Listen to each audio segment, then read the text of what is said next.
Yeah, in India we started with exploring blockchain in the banking sector with Reserve Bank of India and IDRBT all exploring what we should do. And then about the same time, or a little later, TRI started thinking about blockchain, and we were working with them, and then they actually regulated UCC, unsolicited consumer communications, or D&D as we know, and that should be a blockchain. With that regulation, all the operators actually came together, and we are now all operating on a single blockchain, multi-cloud, multi-vendor, and it's functional. We have to go into production in a few days, but it's amazing. People talk about blockchain and hey, can parties that don't trust each other truly come together blockchain and have a shared ledger? We've actually done it. So, and TRI is now thinking about other use cases as well, and we have prototype mobile level portability, and we have iterative publication on that as well. So we're sharing that with TRI. So, I think it's amazing. With the multi-cloud solution, we actually have Geo running on Azure with Tech Mahindra as the vendor. Airtel has IBM as the vendor on their own Red Hat-based data center, and Vodafone Idea, BSNL, and TNL are working with Tata solutions on AWS. So you can see 3 different clouds, 3 different vendors, but we all share the smart contracts. And essentially what's happening is if a user puts the preference on the blockchain about whether they want to be, whether they want to receive a communication or not, they provide their consent on there. And then when a message comes in another operator's network, because of the transparency, it gets filtered right there. As the message comes in from an advertiser, they match the headers up and say, okay, sorry, this message cannot go, although the recipient is on some other operator's network. So, blockchain is working beautifully at this point, and we do think other use cases like mobile level portability, information, sharing data, roaming and stuff like that, all of those things can be explored. Harish, you have been working with CIAM and the other automobile associations in blockchain. What are the key bottlenecks do you see blockchain solving in the automobile sector? One very important aspect in the automotive industry is traceability because of the quality issues. Second is one key thing in automotive industry is traceability because it takes thousands of components to make a car, and the whole supply chain is tiered supply, where you have 4 tiers of supply with OEMs. So traceability across the supply chain becomes very, very important aspect. Second is procure to payment cycle. In this, a lot of invoicing now, all the material supplies happen on a basis, just in time basis, and thousands of suppliers are supplying thousands of components across geographical spread area. So, lot of invoicing, lot of documentation takes place, a lot of exchanges happens, information, and still a lot of companies are using email to server. They have all the different methods to solve their issues in the supply chain domain. Third thing is O2C model, where organizations are trying to connect directly with the consumers. It happens in automotive industry that like genuine spare parts, an OEM trying directly to connect with the consumers for accessories, for genuine parts, supply of services and all. So these are the 3 major use cases of blockchain in automotive industry. Nitin, on the remittance front of it, remittance, like we were discussing earlier, you said remittance earlier you would take like weeks or days to complete a cross-border remittance. How do you see Western Union leveraging on blockchain? Yes, maybe I will cover the general use case of remittance system.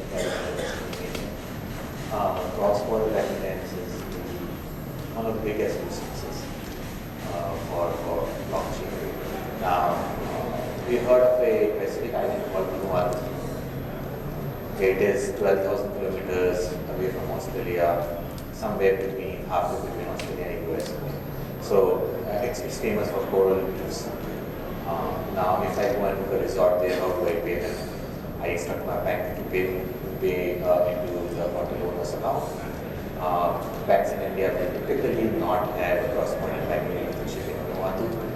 So let's say if I have an account with ICICI Bank, I instruct ICICI Bank to pay off the hotel here in Vanuatu. They will instruct one of their correspondent banks in Australia, who would in turn instruct their correspondent bank in Vanuatu, and then that money will go to beneficiary's account. Now the currency of Vanuatu happens to be something called Batu. Banks in India don't need that. They will possibly US dollar. So now we are talking about a scenario where you have got at least 2 to 3 currencies being exchanged, and at least there are 3 intermediaries in between. Okay. Now every intermediary, every cross currency is cost, time, money. How do we reduce it? And the reason why banks in India don't deal directly with banks in Vanuatu is because there's no written contract, which also means that there is no trust factor in there. The whole reason why we have contracts is to have trust. Now, if the whole thing, now imagine a scenario where most of the banks, global banks, were on blockchain, then bank in India need not have direct contract with them, they will use blockchain to move the money. It will possibly take few seconds or hours rather than many days that it will take. So while between major currencies and major countries, transfer happen almost immediately or within a day. If it's not one of the 10 major currencies or one of the not 10 major countries, then typically it is between 1 day to many days. And that's where blockchain is there. So my question is to all three of you. There's so much competition within your respective industry. Let's say the telecom sector, which is constantly fighting with each other, or in the automobile industry overall.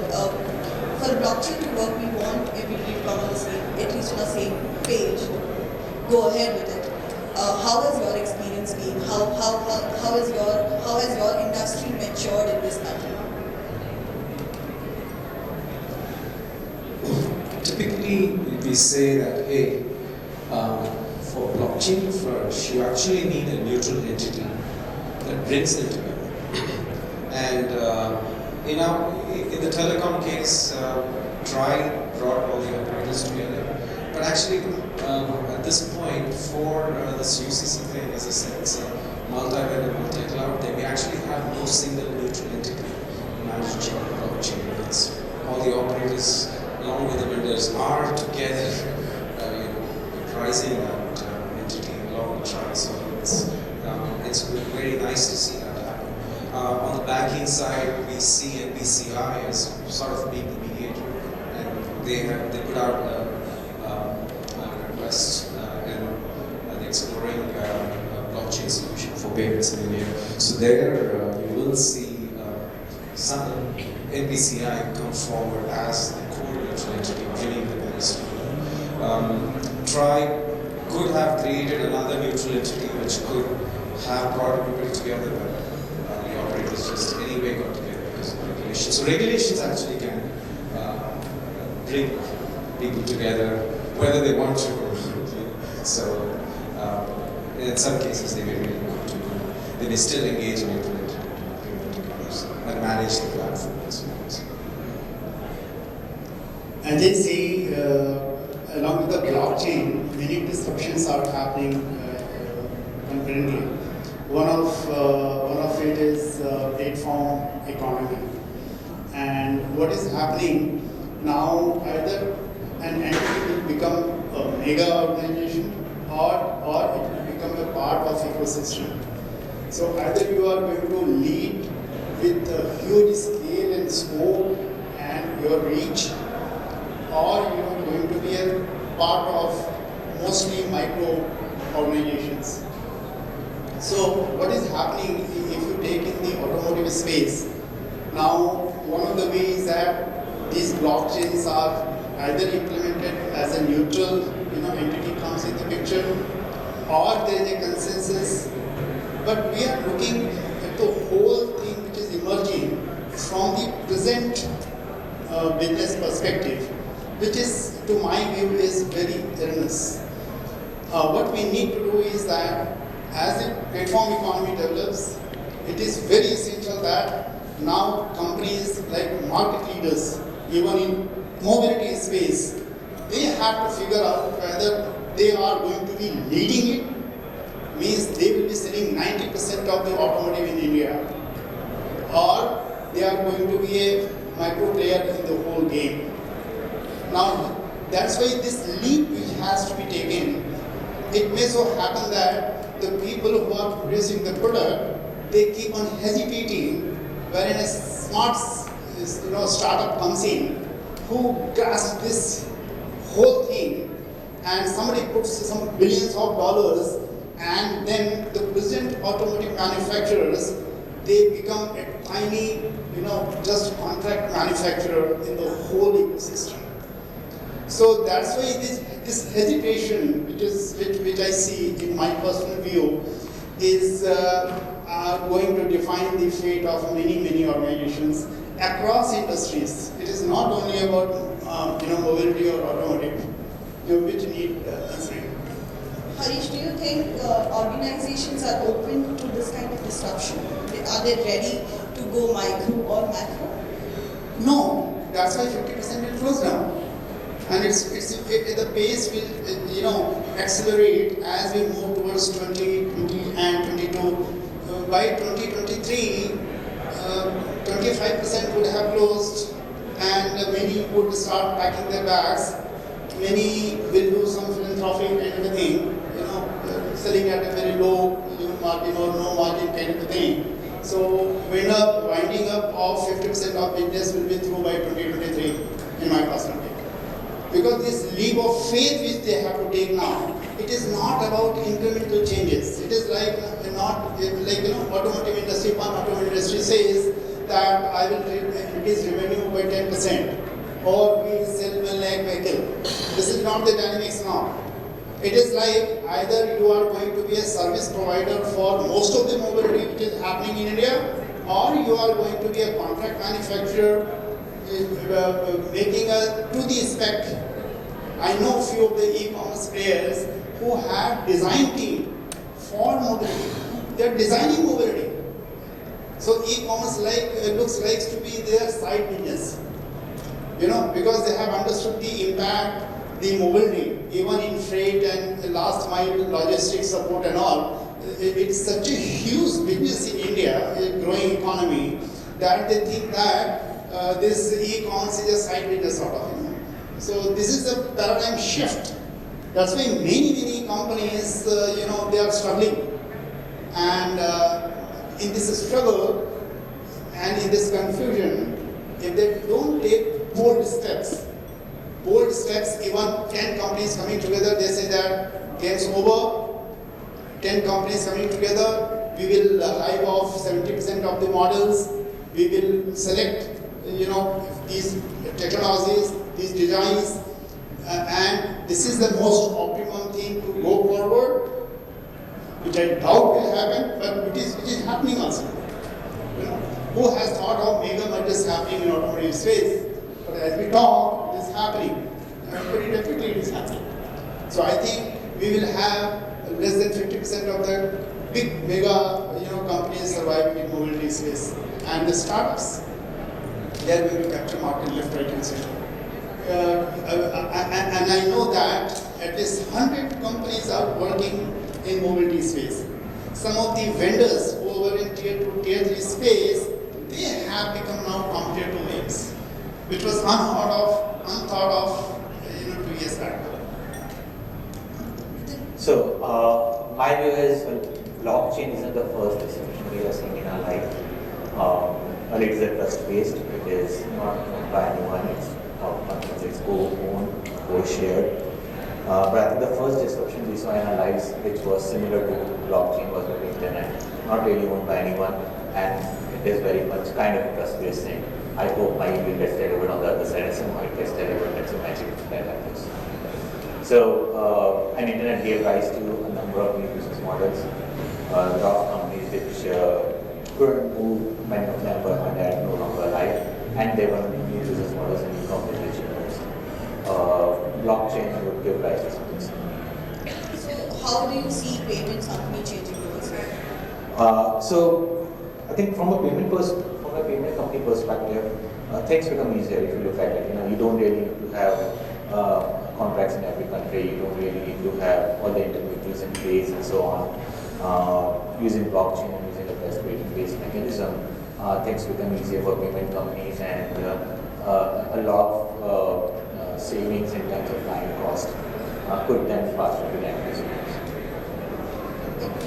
Considering in India right now we have advanced payment system like UPI or something, but when it comes to cross-border remittance, we do not have something similar on the other front of it, say in Africa. So how, there's still a gap in technology part of it. So how will it work out, especially for cross-border remittance? Sure. So when it comes to national switches and payment systems, I think India has done very well compared to many other countries. Domestically, I think we have one of the best switches thanks to NPCI in place, and there are other countries who are now trying to do what India has done. But right now there is no such a similar initiative happening cross-border, where you can move money in seconds, or let's call it an umbrella kind of organization which brings together all the domestic partners from various countries. So that doesn't really exist. The nearest things which exist today is various banks trying to organize things between themselves. Maybe at some point of time, it does make sense. Like in telecom world, you have got IT, which binds together all the telcos, and which does help a lot with roaming and all kind of intercharging and so on. Something similar, at sooner or later, will need to come into the banking and finance industry. Coming back to you, Dilip. We have millions of smartphone users in the country. Everybody, most of them connected to internet. A lot of them using digital payment systems. How fraud cases are something which has been a worry for everybody around. So how do you see telecom and the entire banking system, not just the banking system, but the entire financial sector coming together and leveraging all blockchain and other new age technologies to cancel fraud cases? Yeah, especially in cryptocurrency front and things like that. With the wallets, you just have this public key, and you don't know who the public key belongs to. And they sign it off with a private key to the next owner of that coin and stuff. And so, we have all kinds of crazy things happening, I suppose. But what you really want to know is who is the owner of that. And as long as we can track it, we can connect it with a unique identity, then you have some infrastructure that is trustworthy and can mitigate all the fraud, because you should be able to figure out who did what. So that would be something to do, which is to have unique banking ID,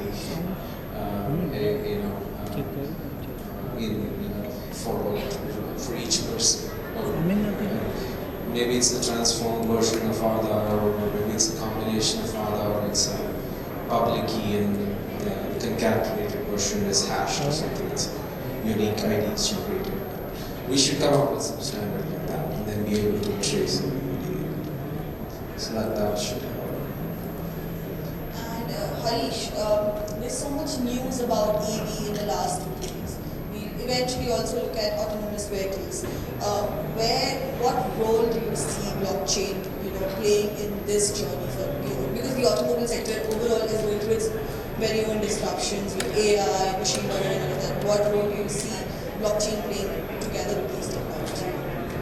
What is happening as the e-vehicle is coming, it is not only the electrical thing which is coming into play, but it is autonomous shared, and the ownership concept of the automotive is also coming in question. With the kind of a growth which Uber and Ola kind of entities they are having and plans they have, it is certainly going to impact the ownership concept. Now, what does it mean? Recently, there was a tweet from Elon Musk, Tesla, where he says that per kilometer mobility services, he can bring it down to 18 cents from $2 to $3 per kilometer, which is at present. So, what he's saying that electrical vehicle does not require Tesla. He claims that it doesn't require any repair for 1 million kilometers. And now there was a news that Michelin and GM they're coming with the airless tires also. So you are soon going to have a product which for 1 million kilometers you don't have to do any sort of repair. Even with the airless tires you don't have to worry about tires as well. And in that scenario, when you have your cloud already developed, and you have then on top of it blockchain with the Uber kind of a app, and then you have, that is in the cloud, and then you have a blockchain. It means that if I have made a mistake of owning a car, then I can use it in 24 hours for say 3 hours, 1.5 hours of going to my work and coming back 3 hours. So 3 hours I keep it for my self-use. Otherwise, for 21 hours, this car is available and it can be used by anyone. So now it may so happen that there is a smart contract available. So maybe 20 of the people want to bid for it. And I have to instead sign the smart contract. Yes, you can use it. Now it is person to person kind of a commerce we are talking about here. And in that scenario, my vehicle is earning for me. It's like, in old days you used to have a horse, people used to give for marriages. So the same model we are going to see with the advent of blockchain coming in the picture. And because it is, replaced by a technology platform, and it is traceable, and it's a shared ledger kind of a thing. So all the elements which could have been a problem, before, are becoming a leverage point for the future. So it's going to happen. It is for sure, because the kind of startups which are coming. I heard of one startup in the US which has been funded first round, some multi-million dollars, and their business model is that mobility for free. What they are saying that this customer side of the arrangement and the service provider, these two entities in the game are going to be there, because there has to be consumer, there has to be service provider. But they are saying that the role of an organization is not required. So the entity like Uber, they are saying break into parts. One is the ownership part that goes off. Ownership can be shared. Even the consumers, the service providers, outside public, everybody can become an owner of the company, which is facilitated by blockchain. So the owner issue is gone. Now you require a software part of it. So should developers, they came across, they sat together and they said, okay, we will develop a software. And we will only sell software to these distributed owners. And that's it. If they require $1 million to develop their software and update it, that's it. And this is sold to this distributed ownership. Now they say that their revenue will come from advertisement, from the data which will be collected, and from the logistics. If you want to move a parcel from point A to point B, while a customer is going from point A to B, some eat outs or small parcel groceries and all, so a concrete, and so that will give enough revenue so that this model becomes profitable.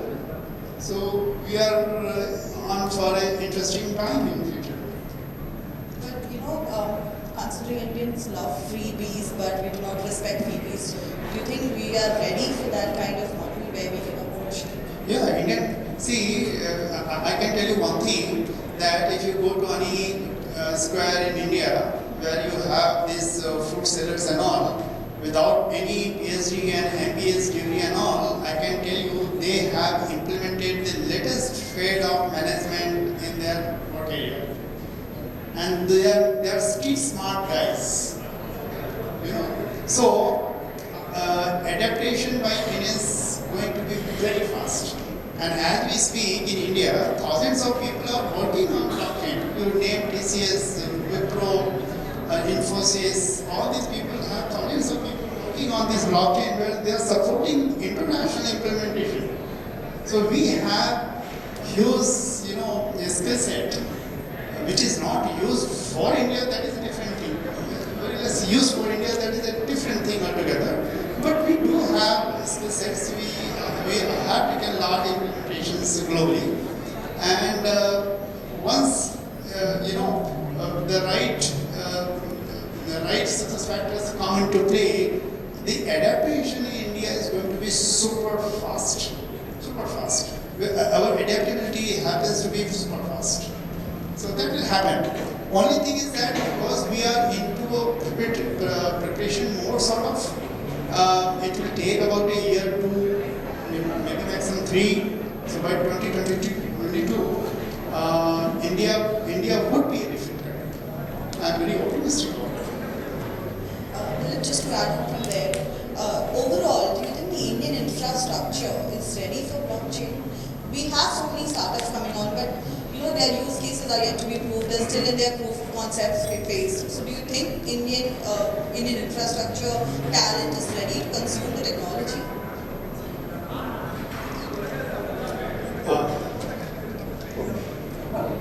So, here's my view. I think consumers don't adopt things because it is the best application. They adopt things because it's user friendly. Now, behind the UX part of it, whether it is blockchain or something, that doesn't really matter. And blockchain is a way to move information. It's a trusted and secure way to move information.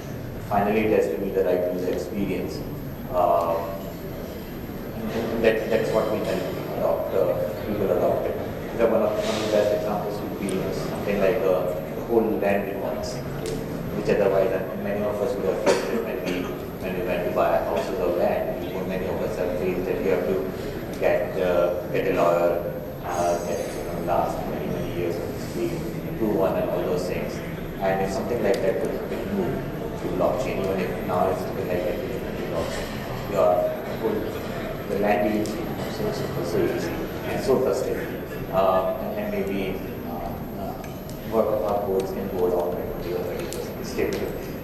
Because those matters will never be proposed. So I think it's just finding the right use cases which will also be okay. The good thing is we now have a unique way of identifying each individual and authenticating each individual thanks to our heart, and which kind of takes a lot of pain if blockchain were to be implemented in the country. You are right, I think there is no large scale use case right now. And the first one is yet to see the light of the day in a big way. There's a pilots going on with it large scale. Do you want to add? You were asking, are we ready? Like the Indian infrastructure, so do we have the right infrastructure in place? In terms of data centers, compute, or In terms of talent, I think is plenty. Like you said, they're not capabilities used to plenty. it. Yeah, no.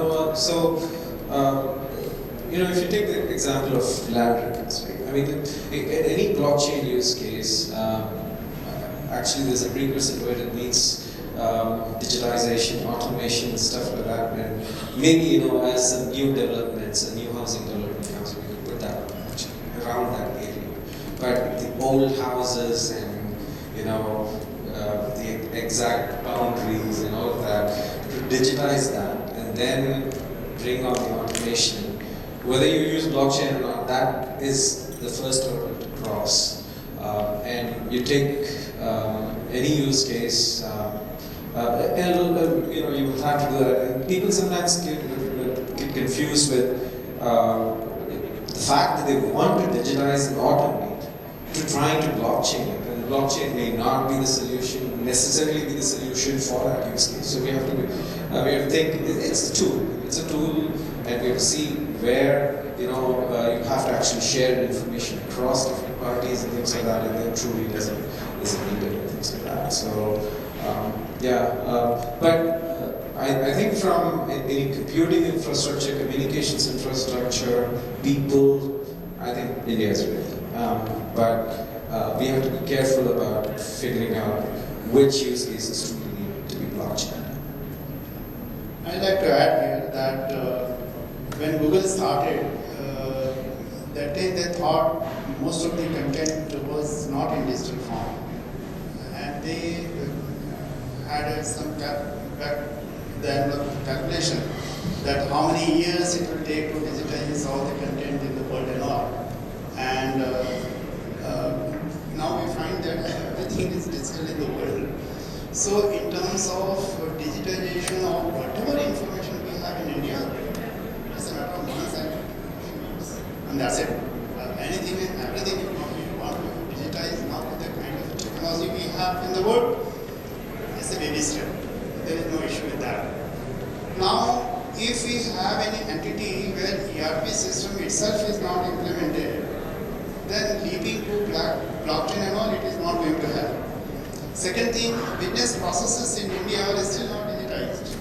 What most of the companies they have is their beautiful glorified ERP system, and they have patched something and added on some softwares, and they call it as a business process digitalization. I have not seen many cases where business processes through and through have been digitized. Now these are the preconditions for blockchain kind of implementation, because blockchain sits on top of it. In fact, for blockchain, unless or until it is a mining you are doing, cryptocurrency and those kind of a thing. In fact, for blockchain implementation, I'm the coder, I'm not an IT guy, but my generic view would be that, in fact, distributed ledger should ease your hardware and software needs rather than accentuating it. You don't have to 10 times invest for blockchain to implement. It's not the case to my generic view. Whatever I know from that, I can say. Unless or until you want to do a cryptocurrency, that data mining and other things and all, that requires a huge servers and hardware and software and so forth.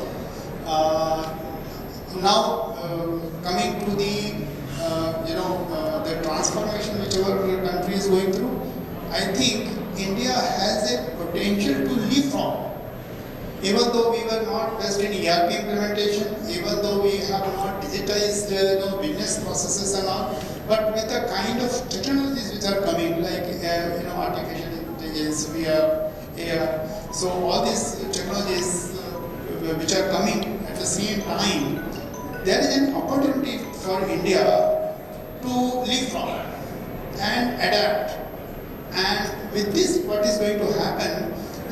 India will see itself to become top 3 countries in the world in terms of technology. So I think in terms of computing, communication, talent, I think we have all those available. And 10 years ago, who would have thought that we will be able to put digital identity to 1 billion people? People would have laughed at this idea, but then we gave digital identity to more than 1 billion people. Much smaller countries haven't done that yet. So I think it's more about political will. So before I open the floor, one last question to all three of you. What do you think will what will lead to the massive adoption of blockchain? And by when will we see more actual cases, not use cases, but proper adoptions? I think we've already adopted, so it's fine in the telecom space. I'm speaking on like mass adoption. I think it's going to be some use cases will automatically fit in, but it will be slow, I think. And you know, in a lot of use cases, this consortium has to come together to agree to it, you know, share information, do something together. And when they're naturally inclined to go into that, you know, that happens. And you know, as management and technologists all come together and have that dialogue and figure out, yes, I think this is the right thing to do. I think it will happen. And right now, it's more of an education process, and people are trying to feel the waters. Should I do it? Shouldn't I do it? Does it make sense? Kind of thing. And also, you know, I think the world is moving towards permission, private blockchains. And most use cases are with, you know, a group of entities coming together. Scaling is not a problem. We don't have to do any proof of work kind of stuff and all of that. So, you know, the compute costs and all of that are pretty straightforward. In all these use cases, you have to just come up with, okay, this is sort of the state machine that we have to engage with, create for all the overall transaction to go through, and define the smart contracts that we will agree with and things like that. And but we have to truly ask you know, an honest question. You need blockchain for this use case, right? And sometimes we go overboard because we're so excited about the technology. So, and as we do that, and we refine our thinking, I think the adoption will happen. And you know, it'll fade away into the background. It will be there. Some information will be in blockchain. You won't even know about it. Right now, stuff is there in databases on the internet or in file systems. It'll be there in a blockchain system, and it won't matter. As far as users are concerned, it wouldn't matter. But the use case would require the sharing and transparency for antitrust. But it will happen in the background. We'll see this. In my view, not many blockchains are required. If you implement a few, it can take care of the whole world kind of thing. Like IBM is implementing with Merx. They are trying to they are implementing blockchain, wherein they are envisioning that no documentation required across the country, across the globe for shifting your containers, 20 feet, 40 feet containers. So no documents required, sort of thing. And they have successfully implemented this blockchain. So once you have a few blockchain in the supply chain like this, so for the global container movement, you don't require 20 of them. 1, 2 are sufficient. That's it. Done and dusted for the globe. Same thing is going to happen in the financial, money transfer and other cases. So not many blockchains are required. Now, the second thing is that incumbents, if they don't merge, collaborate, and come together to make themselves viable, what is going to happen? Startups are not going to forget that. They are going to unleash the kind of disruption that while they are scratching their head. Because the benefit of third party going from the game and the advantages and benefits associated with this kind of arrangement are so huge that it is going to play a major role anyway. So this ghost is out of bottle anyway. It can't be contained now. So because of these two regions, I see blockchain getting implemented exponentially fast. The scope, the scale, and its reach and impact. Sure. So use cases that will help cater capabilities, I think they will be the link to the mass adoption. They are the ones because when citizens on the ground will really be encouraged with how we get encouraged to use blockchain based use cases. So getting data capabilities is possibly the best use cases that I was I'll open the floor if anybody has a question to ask.